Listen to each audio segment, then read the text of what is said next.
ராமநாதபுரத்தில் மல்லர் கழக பொதுச் செயலாளர் சுரேஷ் செய்தியாளர்களுக்கு பேட்டியளித்தார். ராமநாதபுரம் மாவட்டம் முழுவதும் இமானுவேல் சேகரனாரின் 100ஆண்டு விழா கொண்டாடப்பட்டு வந்தது. இந்த நிலையில் தற்போது 3 கோடி மதிப்பீட்டில் மணிமண்டபம் மற்றும் அக்டோபர் 9ஆம் தேதி ராமநாதபுரம் மாவட்டம் முழுவதும் இமானுவேல் சேகரன் பிறந்த நாள் அரசு விழாவாக கொண்டாடப்படும் என அறிவிப்பு வெளியானது. இதனையடுத்து தமிழகம் முழுவதும் பல்வேறு பகுதிகளில் பேனர் மற்றும் போஸ்டர்களை ஒட்டி தேவேந்திர குல வேளாளர் மக்கள் நன்றியினை தெரிவித்தனர். அதனைத் தொடர்ந்து செய்தியாளர்களை சந்தித்த மல்லர் நாடு மல்லர் கழக பொதுச் செயலாளர் சுரேஷ், மத்திய மாநில அரசுகளிடம் நீண்ட நாள் கோரிக்கையான 10% இடஒதுக்கீட்டுடன் எஸ்சி பட்டியலில் இருந்து வெளியேற்றம் செய்ய வேண்டும் என கோரிக்கையை நிறைவேற்றும் என கேட்டுக் கொண்டனர். எங்களுக்கு மற்ற தலைவர்கள் போல் தமிழகம் தழுவிய அளவில் இந்த விழா நடத்த வேண்டும். அதேபோன்று மத்திய அரசுக்கு எங்களது கோரிக்கையான பாராளுமன்றத்தில் தியாகி இமானுவேல் சேகரனாருக்கு முழு உருவ வெண்கலச் சிலை நிறுவ வேண்டும். மாநில அரசு சென்னையில் கடற்கரை சாலையில் எங்களுக்கு தியாகி இமானுவேல் சேகரனாருடைய முழு உருவச் சிலையும்,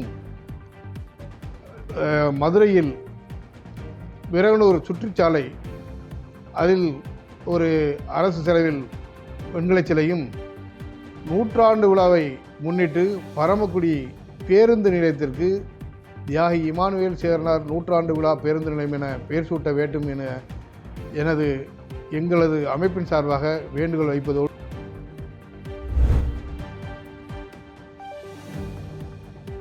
இலங்கையில் இருந்து 2 குழந்தைகள் உள்பட தனுஷ்கோடி வந்த ஒரே குடும்பத்தை சேர்ந்த 3 பேர் மண்டபம் அகதிகள் முகாமில் தங்க வைக்கப்பட்டனர். இலங்கை மன்னார் மாவட்டம் தலைமன்னார் பகுதியைச் சேர்ந்த யோகவள்ளி, அவரின் குழந்தைகள் அனுஜா, மிஷால் ஆகிய 3 பேர் இலங்கையில் உள்ள தலைமன்னாரில் இருந்து ஃபைபர் படகில் தனுஷ்கோடி கடற்பகுதிக்கு வந்து இறங்கியுள்ளனர். தகவல் அறிந்து தனுஷ்கோடி கடற்படை பகுதியிலிருந்து மெரைன் போலீசார் விசாரணைக்காக 3 பேரையும் மண்டபம் மெரைன் காவல் நிலையம் அழைத்து சென்றனர். விசாரணையில் யோகவள்ளி விருதுநகர் மாவட்டம் வெம்பக்கோட்டை அகதி முகாமில் பிறந்தவர் என்றும் 15 ஆண்டுகளுக்கு முன்பு இலங்கை திரும்பியவருக்கு அங்கே திருமணம் முடிந்து கணவருடன் பிரிந்து வாழ்ந்து வந்துள்ளார்.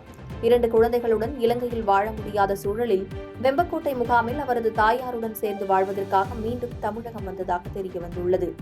விசாரணைக்கு பின்னர் 3 பேரையும் மெரைன் போலீசார் மண்டபத்தில் உள்ள இலங்கை தமிழர் மறுவாழ்வு முகாமில் ஒப்படைத்தனர்.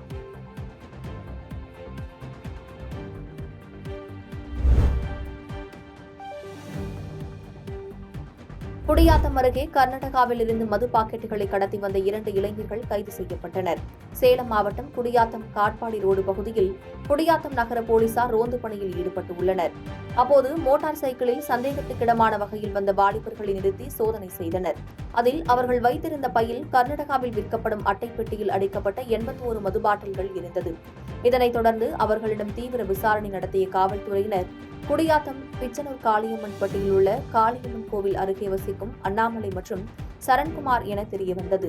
இவர்கள் பெங்களூரில் இருந்து அட்டை பெட்டியில் அடைக்கப்பட்ட மது பாட்டில்களை ரயிலில் கொண்டு வந்து மோட்டார் சைக்கிள் மூலம் வீட்டிற்கு செல்லும் போது போலீசாரிடம் பிடிபட்டது தெரியவந்தது. பின்னர் காவல்துறையினர் இருவரையும் கைது செய்து அவர்களிடமிருந்து அட்டை பெட்டியில் அடைக்கப்பட்ட 81 மது பாட்டில்கள் மற்றும் மோட்டார் சைக்கிளை பறிமுதல் செய்தனர்.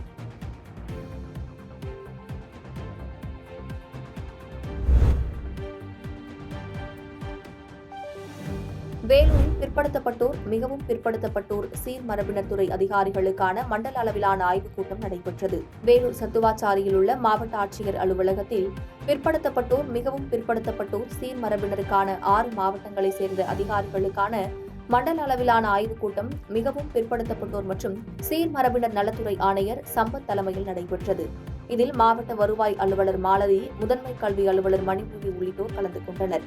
இக்கூட்டத்தில் மிகவும் பிற்படுத்தப்பட்டோர் மற்றும் சீர்மரபினர் நலத்துறை ஆணையர் சம்பத் பேசுகையில், கல்வி உதவித்தொகை, திருமண உதவித்தொகைகள் மற்றும் தையல் இயந்திரம் வழங்குதல் உள்ளிட்டவைகள் பல்வேறு நலத்திட்டங்களில் அதிகாரிகளின் செயல்பாடுகள் குறித்து இக்கூட்டம் நடத்தப்படுவதாக கூறினார்.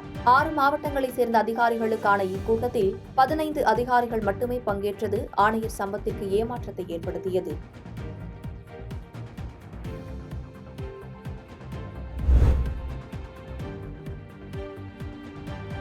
வேலூரில் மத்திய அரசின் 3 சட்டத்திருத்தங்களை திரும்பப் பெற வலியுறுத்தி வழக்கறிஞர்கள் நீதிமன்றம் முன்பு ஆர்ப்பாட்டம் நடத்தினர். வேலூர் மாவட்டம் சத்துவாச்சாரியில் ஒருங்கிணைந்த நீதிமன்ற வளாகம் முன்பு பார் அசோசியேஷன், அட்வொகேட் அசோசியேஷன் மற்றும் மகளிர் வழக்கறிஞர் சங்கங்களின் சார்பில் ஆர்ப்பாட்டம் நடைபெற்றது. இதில் வழக்கறிஞர்கள் சங்க நிர்வாகிகள் உள்ளிட்டோர் கலந்து கொண்டனர். இதில் மத்திய அரசு சட்டத்திருத்தம் செய்த இந்திய குற்றவியல் நடைமுறை சட்டம், சாட்சிகள் சட்டம் உள்ளிட்ட 3 சட்ட திருத்தங்களை மத்திய அரசு திரும்பப் பெற வலியுறுத்தி இந்த ஆர்ப்பாட்டம் நடைபெற்றது.